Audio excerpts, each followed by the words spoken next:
Hi everybody, this is Derek and Kim with FSA again for another Technical Tuesdays video. Kim, how are you? What have you been up to since we last spoke? Hey Derek. Yeah, this weekend I got to go to a winery with a couple friends and do a socially distanced wine tasting. So it was kind of fun to do something that felt a little bit normal, almost pre-COVID. So that was great. How about you? Yeah, I bet that was fun, especially given the unusually mild week weather-wise we've had in this region for August. So that was probably a great thing to do in this weather. I've been good. I actually mustered the strength to wake up at 5 a.m. today and go up to the Air Force Memorial, which is really close to where I live, and see the sunrise. So it was definitely worth it, as you can see by my photo there. And so I'm really happy I got to do that. So anyway, today we're going to talk about estate planning. I'm going to be asking Kim some questions about that and why it's so important. So without further ado, Kim, can you fill us in? What is estate planning? Why is it so important? Yeah, sure. So an estate plan or the estate planning documents essentially give instruction for what you want to happen after you pass away. So it's, what do I want to happen to my assets? Where do I want things to go? That type of thing. And there are a couple documents that also speak to during lifetime. What if I were to become incapacitated in some way? Who do I want to step in? So it may be helpful if I kind of name off the four main estate planning documents. The first one is your will. So that's the one that speaks to your assets and what you want, where you want those assets to go after you pass away. Also, if you have children, you can name a guardian who you want to step in and take care of your kids if something happened to you. Next, we have your power of attorney. So for the power of attorney, there are actually two separate and both needed documents. There's the power of attorney on the healthcare side.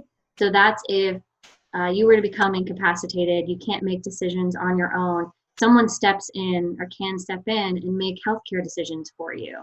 And then similarly, but on the other side is a financial power of attorney. So that's someone that, again, if you were to be incapacitated, they step in and kind of help on your financial world. And are your bills paid? And, are everything financially, are you in a good spot? And then the third document would be your living will or advanced medical directive. That speaks to your end of life care. So do you want to be sustained on, medical machines, or do you not? And do you want to be fed? And those types of questions that are really tricky to answer, but it's helpful for you to have those answers in place so that your loved ones aren't having to make those decisions for you. And then the fourth is a little bit more of a tricky one. And so we'll probably have another episode on that one alone, but a trust is another estate planning document that can be used for you to kind of explain how you want assets to be handled after you pass away. Okay, yeah, that's very informative and very interesting. I think that this speaks to why it's so important to have a good financial advisor in your corner. I will willfully admit my ignorance here. This is not something I really ever gave a whole lot of thought to until we started talking about this as a topic for Technical Tuesdays. Could you speak a little bit to maybe where a financial planner fits into this aspect, where I know that there's obviously an attorney present, but where does the financial planner fit in specifically? Sure. Yeah. Good point, Derek. So you're right. Given the estate planning documents are legal documents, we cannot draft those. So an estate planning attorney would obviously be needed to draft and execute those. But our role is really everything leading up to those documents being drafted.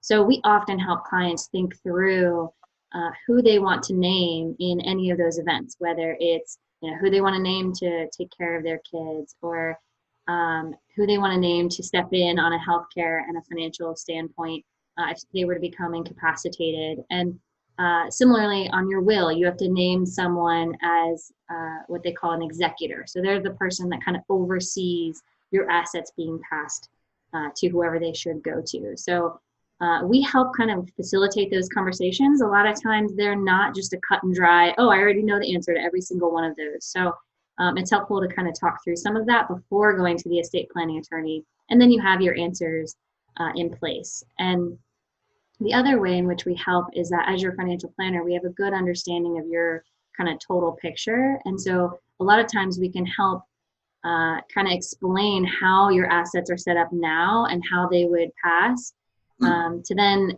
decide, does something need to be changed? Do you need to bring in an estate planning attorney, and kind of make sure that we adjust things so that they do pass the way you want them to. Okay, that makes a lot of sense. And you know, like I said, I mean, you know, I'm 29 as of last week, and you know, I guess now I'm starting to think, like, is there a certain age at which somebody should start thinking about this and preparing for it? You know, what do you think? Sure. Well, first off, happy birthday. Thank And you very much. second off, I would say that I get that question all the time. And generally, I think people come from it from the standpoint of, that's something I need way down the road. I don't need that now. I'm young and I won't have those issues for a long time. And I would like to say it's very important. Once you reach the age of 18, you are now no longer under your parents' umbrella.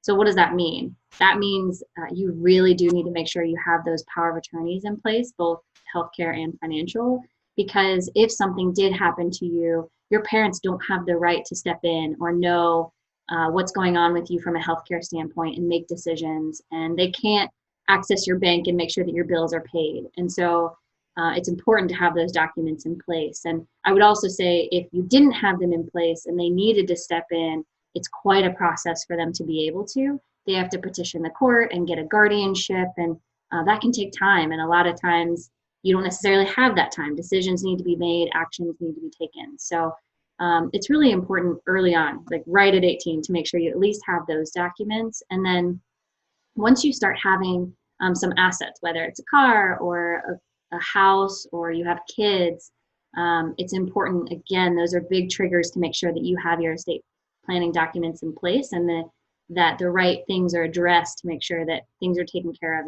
if you were to pass away. Absolutely, that makes a lot of sense.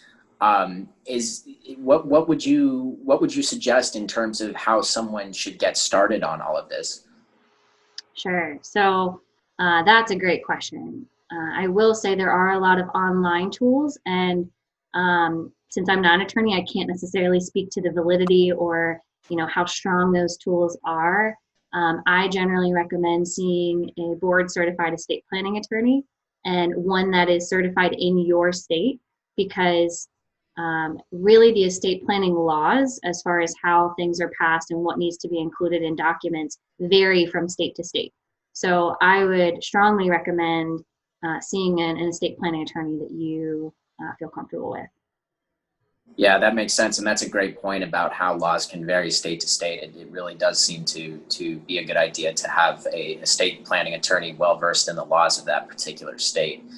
I guess, the elephant in the room for me, question-wise, just given what's going on with the COVID-19 pandemic, is does anything change given the COVID-19 situation? And if so, what? Yeah, that's probably a question a lot of people are asking right now. And, I would say the only thing that it does change is just the urgency of needing to make sure that you have these documents in place, because we do have a global pandemic. And so we don't know, our risk is higher. We don't know if we're going to contract something or need someone to step in, or even, we pass away. So it's important to have all of those documents that I mentioned in place to make sure that your affairs are in order. Because Derek, as you mentioned earlier, you want to make sure that you have these in place before you actually need them. So yeah, I think that now is a time to make sure that you have everything in good order. Yeah, that makes a lot of sense. Well, I think, I learned a lot today, especially the fact that I need to start thinking about getting this started for myself. Kim, thank you so much for entertaining my questions about this. And if our viewers have any questions, they can reach out to us at questions@fsainvest.com. And as Kim mentioned, we will probably have some videos in the future about trusts and maybe some other stuff that Kim had mentioned. So until next time, Kim, thanks so much for speaking. Thank you, Derek. All right. Bye-bye. Bye.